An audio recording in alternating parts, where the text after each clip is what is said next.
The Atheist Debates Patreon project presents Ghosts.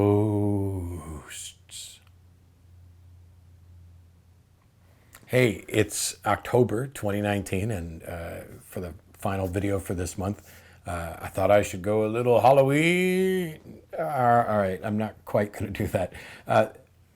There's a number of emails that have come in asking certain questions, and on occasion I like to do some of the videos that address the things that people are actually asking.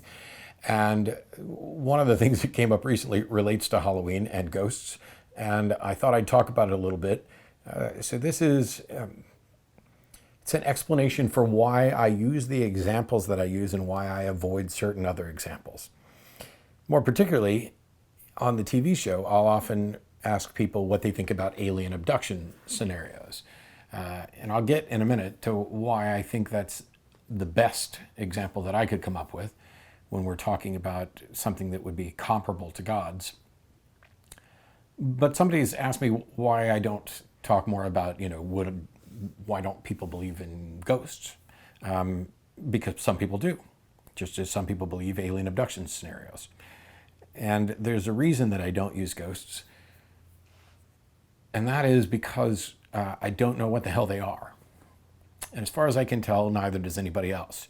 I was raised primarily as a Southern Baptist, Bible-believing Christian. And so when the subject of ghosts came up, the view that I was taught was that they were not the spirits of the dead, but were in fact demons. And the reasoning for this is that when people die, according to Christianity, they are either going to go to heaven or hell, and they're going to those places forever. And while the Bible certainly depicts some scenarios where the people in heaven can, well, actually, not necessarily the Bible, but some Christian texts from around the same time would have Christians in heaven looking down and being pleased by the torment of people in hell. There's very little to suggest that anyone in heaven or hell could ever communicate with somebody on earth, and certainly you couldn't haunt them or anything else. You've gone on to your paradise. They're not going to let you out of hell so that you can torment somebody, and there would be no reason or desire for anybody to want to leave heaven, to come down and do that, and certainly not in a poltergeist, nefarious way. And so the explanation that I was taught as a kid is these are demons, and they will take the guise of our loved ones or whatever in order to deceive us. And despite that, I remember family members telling stories of, somebody's mother or aunt had passed, and they would be laying in bed and they would have a dream that this person was sitting on the bed talking to them. And then when they woke up, there was an imprint, a butt imprint in the bed. And this was confirmation that the loved one was there comforting them and was actually talking in the dream. Now, set aside the problem of it's a dream. I really wish we could do a lot more with people to get them to stop putting so much emphasis on dreams, in the same way that they should stop putting emphasis on near-death experience stories. Anytime you have a brain that is not functioning in a testable, standard, typical fashion, your suspicion should be increased. Just like when you're just waking up, you're a bit groggy, you're not necessarily sure where you are, you thought you heard something, you thought it was some kind of screaming, and it turns out it's just an alarm, and this is what your brain did. Putting too much credibility on your dreams is a problem, because we have no good reason to believe that your dreams are in fact conveying any accurate information to you. So growing up, for me, ghosts and spirits were demons, and certainly not our loved ones. The people who had gone on to heaven aren't coming back down here. They're certainly not going to torment you. And, if anything, maybe God would send an angel to comfort you. And that angel, might, to make things easier, take on the appearance of a loved one in a dream. There's a magic poster that you might see in some of my older videos. It's over in the magic room, but I'm not filming in there today. It's an old Thurston poster, and it's one of my favorites because in the lower corner it says, "Do the spirits return?" And the better question, of course, is, do the spirits exist in the first place? And I've talked before about how the notion of a soul is, in my opinion, the most dead concept of all of theology. because of what we know about the brain and what we know about identity. And there's just no place left for a soul. Everything that was attributed to a soul is identifiable in some way or another as a function of our brain and is malleable. Our thoughts, our preferences, our identity, our sense of self, our memories, all those things. What room is there left for a soul? What could the soul do? What could it be? Why would it be necessary? It doesn't fit in with the models. But around Halloween, of course, people like ghosts and goblins and demons and devils and those sorts of things and horror films. And a lot of people around this time will email and say, you should talk more about people's view of ghosts. And when you're talking with someone, you could ask them, well, do you believe in ghosts? There's plenty of ghost stories. Do you think it's this? Do you think it's this? The reason that I don't, and the reason that, I have on occasion, but the reason that I primarily go with alien abduction scenarios is because ghosts are still within the realm of the supernatural. And so if you have someone who's advocating for a God belief that is ultimately untestable, pulling up another supernatural belief that is untestable doesn't always work as a counter, because you're more likely to get a yes, because they're at least consistent in some cases. And saying, well, you don't believe this untestable thing, but you believe this untestable thing, or they don't realize that what they're talking about is similar. When I get someone to say that they don't accept alien abduction stories, that allows me to go on to the secondary point. And that is, why not? There's nothing necessarily supernatural about it. It doesn't necessarily violate any laws of physics.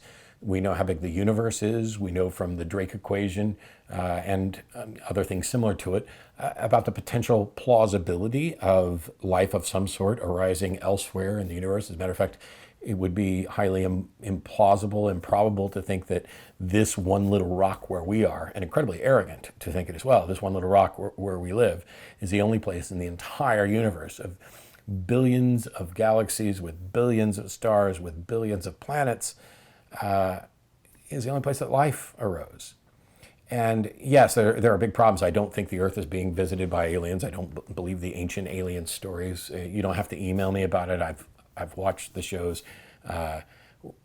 This is speculative, imaginative fantasy as far as I can tell, and I'll believe it as soon as there's actual hard evidence for it, and not just, here's a drawing that looks a little bit like what we would imagine an alien visitation to be depicted as 1,000 years ago.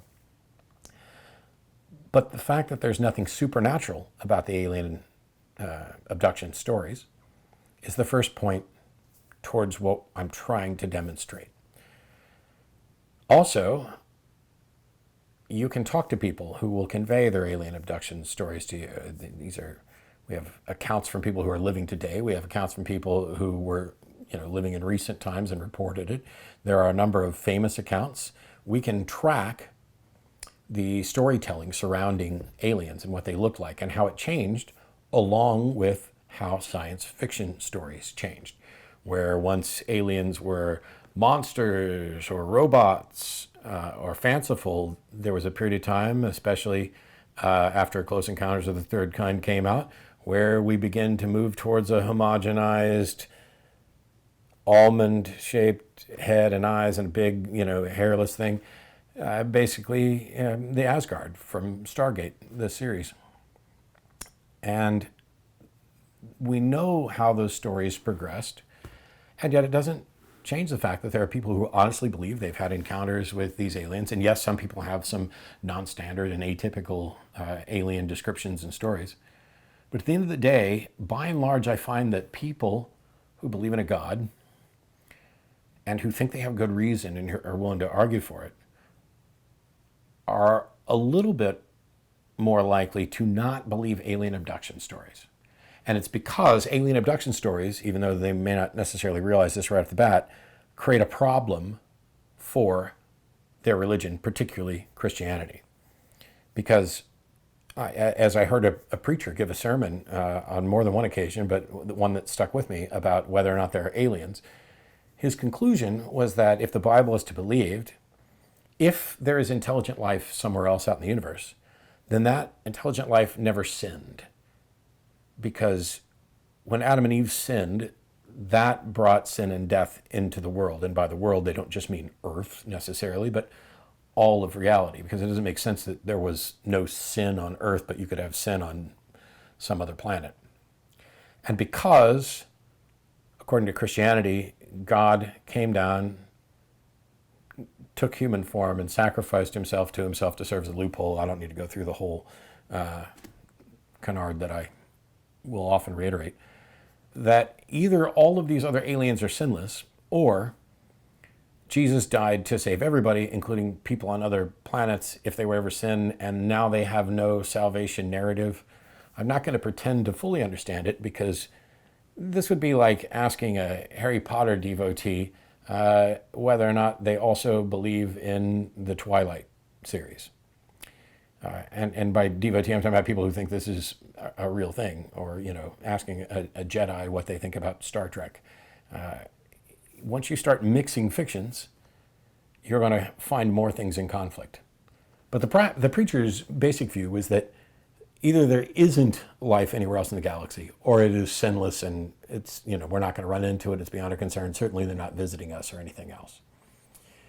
And I found that incredibly interesting, that something that we don't have good evidence for, alien abductions, has to be addressed by advocates of something else that we don't have good evidence for, the existence of a God. And if God is the God of the entire universe, there's got to be some reconciliation there. But when I found that there were people who were likely to believe in God, but unlikely to believe in alien abductions, it was worth addressing it for one really strong point, and that is, there's nothing extraordinary or supernatural or necessarily in violation of the laws of physics or anything we understand about the universe about an alien abduction. And that means that something that is not, we have no ability to rule out alien abductions, and yet they're dismissing it as implausible, and yet accepting the God claims, which means they have established two different standards of evidence. And that's fine, because different claims are going to require different degrees of evidence. But there's an inversion here. The sort of evidence you would need for the natural phenomenon of an alien visitation is at a lower level than something that is supernatural, because we have no way to test for the supernatural. We have no way to identify it. I've done a video in the past about whether we would ever be able to confirm supernatural actions or supernatural causation. And so they have a lower standard of evidence for the more extraordinary claim. This isn't necessarily the case if you go down the road with ghosts. And of course, a good chunk of the people who believe in a God are, of course, going to believe in demons and devils, because Christianity in its various forms, and some other religions as well have set up an adversary and have used these demonic spirits or these adversaries as explanations for things that they don't understand, things that their religion doesn't really inform them of, and so they come up with what their best guess is. Now, I gave a talk for the ACA years ago about the history of hell in a variety of different religions. And at some point, it might be interesting, maybe I'll do this next month, I kind of wish, or maybe I'll do it next October, because what we think of as the devil as Christians, as former Christians, as people who are surrounded by Christian culture, is rather peculiar, because the Bible has a number of different references that people glom together. Devil, Satan, and then extra biblical sources will name some demons or devils, Mephistopheles, Asmodeus, Beelzebub, etc. And so if you're beginning with the Genesis story, there are people who would view the serpent that deceives Eve as the devil. But that's not what the Bible actually says. And there's not even a good reason to think that's the case. If you look at the story at face value, as I've talked about in the past, the serpent essentially tells the truth, and God curses the serpent, to walk on its belly, etc. And so the only reason that this ever gets positioned as a devil is because snakes don't talk. And so we got a talking snake. So it must have been a snake possessed by a demon or the devil. Then when you get into later depictions of the demon and devil throughout the Bible, you have Lucifer, which is morning star, which is also Jesus's kind of pseudonymic name. I'm not going to quite figure out the right word for that, but there's Satan, the accuser, and they're apparently working for God when they decide to make a bet about Job and, hey, we're going to screw up Job's life and see if he's really the true and faithful servant that you think he is. This isn't God talking to God's mortal enemy and agreeing, okay, you can mess with my servant Job. This is God's servant coming back, the accuser, to accuse Job. And there's a number of these themes throughout the Bible. It's not really until you get to the temptation of Jesus that you have a depiction of Satan, the devil, Lucifer, whatever, as an adversary, because at that point he's now directly challenging God in human form. In Jewish tradition, that's not necessarily the way it is. And then you get to Revelation, which reads like the scribblings of a madman and almost didn't make the Bible. And now you have even more confused conglomerations of demon and devil. Ghosts, I have no evidence they exist, no matter how many times some crappy show tries to use electronic voice phenomenon or sit around in an empty building listening for creaks and everything else. This isn't the way that works. Oh, we're going to contact the spirits using a Ouija board. Well, we know about the ideomotor reflex. We can test whether or not, and we have, and Penn and Teller have included on an episode of Bullshit where essentially they blindfold people and put their hands on the planchette, but turn the board over, flip it upside down, flip it around, etc. And people still move it around going to where they think the letters are, which obviously shouldn't fool a spirit that is actually moving the planchette to a particular letter. And it's, with no evidence for it, we're stuck with this. These are the fears of humans. The fears of the unknown, the fears of death, the fears of loss, the fear of being alone, the fear that somebody's out to get you, and the desire for somebody to be there to love you, somebody to be there to protect you from the unknown, from the dangerous, from all of these things. It's not particularly biblically sound to believe in a ghost, but ghosts, devils, demons are still in the supernatural realm along with God. And so then when I'm trying to actually show someone that they have established an evidentiary standard or set the bar particularly low for God, to show that things that should get in much easier than God are being excluded, it demonstrates a little cognitive dissonance in their head. It demonstrates that there's a bias in their ability to assess claims where they are favoring claims of a certain type. It would be the same thing as if you have a family member who tells you an outlandish story. And if anybody else told you that story, you wouldn't believe it. But because you love and care about this family member, you cut them a little extra slack. So you at least believe that they're honestly trying to relay the story. And that's a good thing. If somebody tells me they were abducted by aliens, I believe that they are honestly trying to tell me what happened.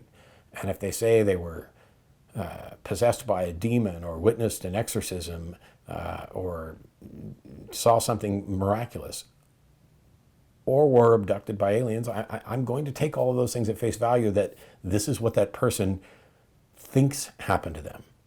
But what you think happened to you is independent from what actually happened to you.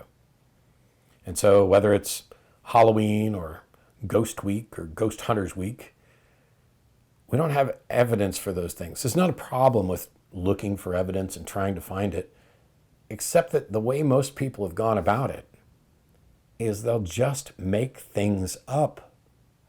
Oh, if we set this recorder in this room and we listen to the static and we start to see or start to hear patterns in the static that might sound a little bit like a voice, now we're right back to what we did with backward masking on rock and roll records, where your brain is a pattern-seeking device, and if you try hard enough to hear something or see something extraordinary, the odds are pretty good that your brain will make something up.